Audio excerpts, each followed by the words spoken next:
রাজধানীর উত্তরখানের একটি বাসায় খুন হয়েছেন হাবিবুল্লাহ বাহার কলেজের ভারপ্রাপ্ত উপাধ্যক্ষ মোহাম্মদ সাইফুর রহমান।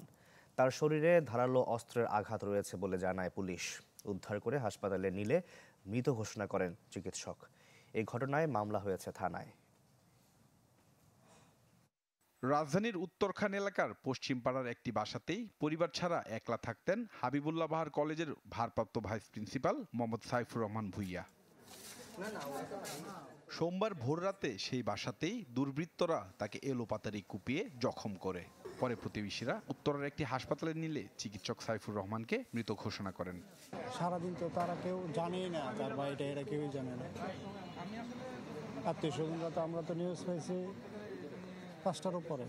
কলেজ থেকে প্রিন্সিপাল স্যার সহ আমরা একটা টিম ওইখানে যাই, গিয়ে আমরা ওনার ডেড বডি দেখে আমরা শনাক্ত করি।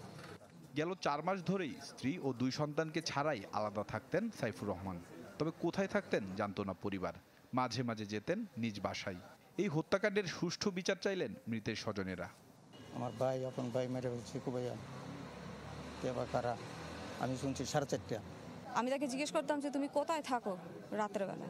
আমার ফ্রেন্ডের বাসায়। ফ্রেন্ডটাকে কলেজের মানুষজন, না আমার ফ্রেন্ড আছে আলাদা। শিক্ষক সাইফুর রহমানের সাথে কারো কোনো বিরোধ ছিল না বলে জানান সহকর্মীরা।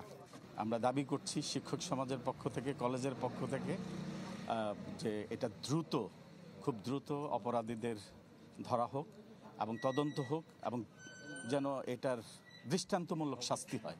কোপের চিহ্ন মনে হচ্ছে, চা পথে হ্যাঁ গলায় এখান থেকে মনে হচ্ছে যে সুরা ঠুরা কিছু ঢুকাই দিছে এরকম।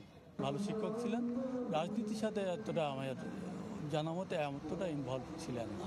রহস্যজনক এই হত্যাকাণ্ডের ঘটনায় পরিবার বাদী হয়ে উত্তরখান থানায় মামলা দায়ের করেছে।